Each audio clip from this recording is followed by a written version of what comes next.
Alright, guys, buckle up your seats because I'm going to take you to a very interesting ride today.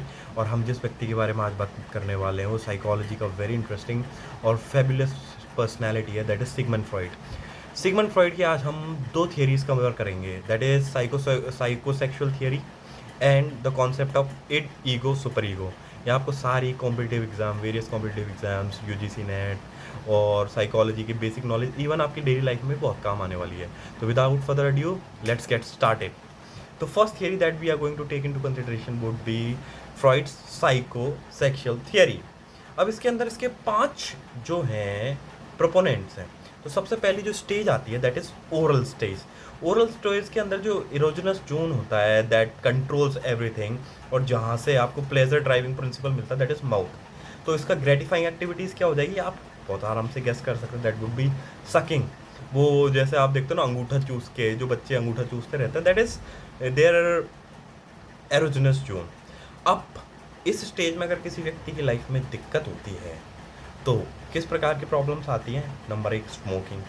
अगर आप जिनको भी देखते हो चेन स्मोकर होते हैं जो बीड़ी पीते रहते हैं, वो बहुत लंबे टाइम से उनके कहीं ना कहीं आपको फैलिक जो ओरल जो अपनी फर्स्ट स्टेज है दैट इज ओरल स्टेज, उसके अंदर प्रॉब्लम मिलेगी जो कि होती है 0 से 1.5 साल के अंदर अंदर।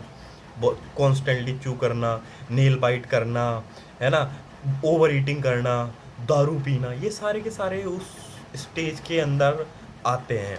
किस स्टेज के अंदर? ओरल स्टेज के अंदर। अब ओरल स्टेज के अंदर सबसे ज़्यादा आपको ऐसे ऐसे लोग मिलेंगे, देखे होंगे आपने बहुत सारे अंकल जो है ना समोसे की चटनी के अंदर या समोसे के अंदर मिर्ची आने की वजह से कंप्लेन करते रहते हैं और समोसे कंप्लेन करते करते वो जीवन के बारे में कंप्लेन करने लग जाते हैं। तो उनके किस स्टेज में प्रॉब्लम है? Oral stage. बचपन में उनको माँ ने ढंग से दूध नहीं पिलाया, इसलिए वो ऐसी तरीके की हरकतें कर रहे हैं। फिर उसके बाद दूसरी स्टेज आती है एनल स्टेज। एनल स्टेज के अंदर जो कंट्रोलिंग एरिया होता है दैट इज एनस, और इसके अंदर होता है बाउल मूवमेंट्स, विथड्रॉल मूवमेंट्स। अब इसके अंदर 2 फेजेस होते हैं, 2 फेजेस जो आपको सबसे ज़्यादा समझने की जरूरत है, that is anal expensive and anal retentive. अगर आपने ये पकड़ लिया तो आप 99% जो आपके आसपास के लोग हैं उनके समझने में आपको बहुत आसानी होगी कि ये लोग ऐसा एक्ट क्यों करते हैं।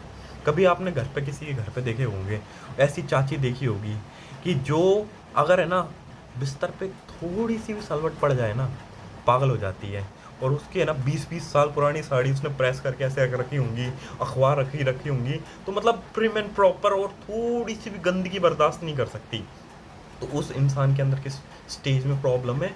उसके अंदर एनल स्टेज में प्रॉब्लम है and he is very anal retentive. Cleanliness, और वो क्लीनलीनेस इतनी ज़्यादा कि वो ऑब्सेसिव लेवल पे बार बार हाथ धोना, कंपल्सिव जो बिहेवियर हो जाता है ना। कुछ कुछ लोग इतने गुस्से में आ जाते हैं कि यार किसी तीसरे आदमी को देख के, या फिर कोई इंसान अगर खाना खा रहा है तो उसको देख के भी है ना इरिटेट हो जाना। Sorry, that is anal retentive. अब एनल एक्सपेंसिव के अंदर क्या होता है? वो इंसान जिसको दुनिया से फ़र्क ही नहीं पड़ता, उनका कमरा बिखरा पड़ा रहता है एकदम प्योर मैसी। वो ऐसा लगेगा यार तुम किसी चोर बाजार के अंदर घुस चुके हो। तो वो जो लोग आएंगे वो आएंगे आपके किस स्टेज के अंदर? Anal expensive. अब जो सबसे इम्पोर्टेंट आता है दैट इज फेलिक स्टेज। अब फेलिक स्टेज का मतलब down there. I think you understand my point what I am trying to say. तो इसके अंदर 2 चीज़ें आती हैं from a man perspective, anxiety about sex और गिल्ट, और that might lead to narcissistic personality. और as far as women are concerned, भाई फ्रॉइड ऐसा इंसान था जिसको औरतों के बारे में कुछ नहीं पता। जब भगवान ही औरतों को नहीं समझ पाए तो फ्रॉइड क्या चीज़ है? तो फ्रॉइड ने इस बारे में कुछ नहीं कहा। अब नार्सिसिस्टिक पर्सनैलिटी को अगर मैं आपको एक्सप्लेन करूँ, 2 कॉन्टेक्स्ट से एक्सप्लेन करूँगा। आपने वो गाना सुना होगा, मैं इतनी सुंदर हूँ मैं क्या करूँ भाई तेरा इलाज करा, एनपीडी का, नार्सिसिस्टिक पर्सनैलिटी डिसऑर्डर का। दूसरी बात, इस स्टेज के अंदर अगर आपके अंदर बीमारी होती है तो आपको किस किस तरीके की, एक मैचो मर्दानगी, बुलेट राजा, इस टाइप की बकचोदी दिखेगी। या फिर पुष्पा नाम सुन के फायर, वो पुष्पा नाम सुन के फ्लावर समझाएगा, फायर है अपन, इस तरीके की जो बकवास आपको देखने को मिलेगी बॉलीवुड मूवीज़ के अंदर, वो आपको सारी की सारी मिलेगी फेलिक स्टेज की वजह से। इनको इलाज की सख्त ज़रूरत है। ओके, फिर अपन दूसरे कॉन्सेप्ट पे आते हैं, इड ईगो सुपर ईगो। तो इड ईगो सुपर ईगो को मैं आपको समझाऊंगा शाहरुख खान की मोहब्बतें मूवी के कंसेप्ट से। अब इड जो कॉन्सेप्ट होता है, इड के अंदर क्या होता है कि जो मैंने सोच लिया वही परम सत्य, और जो मुझे चाहिए वो चाहिए। चाहिए का मतलब चाहिए, है ना। अब इसमें कैसे है, जैसे आप घर से बाहर गए, आपको आइसक्रीम खानी है, तो भाई आइसक्रीम खानी तो खानी है बाहर निकलते ही, ठीक है। अब जैसे उस मूवी के अंदर आप देख लो, जो शाहरुख खान का कैरेक्टर होता है कि दुनिया में कितनी है नफरतें फिर भी दिलों में है चाहते, मर भी जाए प्यार वाले, जिंदा रहती है फिर भी मोहब्बतें।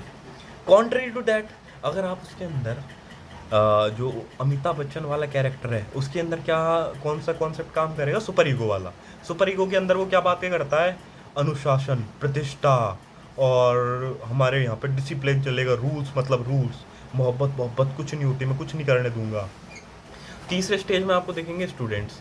स्टूडेंट्स ऐसे ऐसे हैं जो कहेंगे यार क्या करें यार, इस गुरुजी की सुने या इस प्यार वाले टीचर की सुने। तो वो कन्फ्यूज़ है। तो वो कभी कभी देखते हैं यार प्यार इतनी ख़राब चीज़ है तो ये आदमी इतना खुश क्यों है, और अगर प्यार अच्छी चीज़ है तो इतना दुखी क्यों है, तो उस वाले कन्फ्यूज़न में रहते हैं। तो ये जो कॉन्सेप्ट आएगा वो आएगा इड के थ्रू। तो ये है इड, ईगो, सुपर ईगो। और अगर अपन एक बेसिक एग्जांपल लें, जैसे मैं आपको बताऊं बहुत ही बेसिक बेसिक से एग्जांपल, इड आपकी होती है इंस्टिंक्ट, कि वो मुसाफिर हूँ यारो, ना घर है ना ठिकाना, मुझे बस चलते जाना। अब वो आदमी चलता ही जा रहा, रुक ही नहीं रहा, क्योंकि उसके अंदर से भावना आई कि यार मुझे चलना है, तो चलता ही जाएगा। सुपर ईगो क्या है यार, हमें माँ बाप की, हम माँ बाप ने हमें पढ़ने के लिए भेजा है, हमें माँ बाप का नाम रोशन करना चाहिए। इनफैक्ट सुपर ईगो कॉन्सेप्ट बहुत सारे कोचिंग वाले भी यूज़ करते हैं। जब भी तुम्हें मोटिवेशन नहीं आता तो अपनी माँ बाप की शक्ल देख लिया करो, मुझे तो आज तक नहीं आया, ऐसी ऐसी बकवास बातें करके। और वो कहते हैं सर आपने मेरी आंखें खोल दी। वो चलता है सुपर ईगो और मोरालिटी प्रिंसिपल। इसी वजह से अपने देश के जो इंडियन बच्चे हैं उनको बहुत भयंकर दबाया जाता है, दबा के। और फिर ईगो वाला कौन आता है, जिसमें आप सीख जाते हो झूठ बोलना। बड़ा, कि घर वालों का फ़ोन आएगा कि हाँ मम्मी क्या कर रहा है, कि मम्मी बाहर हूँ। अब बाहर का मतलब घर से बाहर नहीं, क्लब भी हो सकता है। तो आपको क्लब भी जाना है, लेकिन आप घर वालों को ये भी नहीं बताना, तो आप वो बैलेंस बनाना सीख जाते हो, that is ego. With this I end my class. I hope I am able to make this concept very lucid to you so that you can use it in your daily life. Thank you. Have a nice time.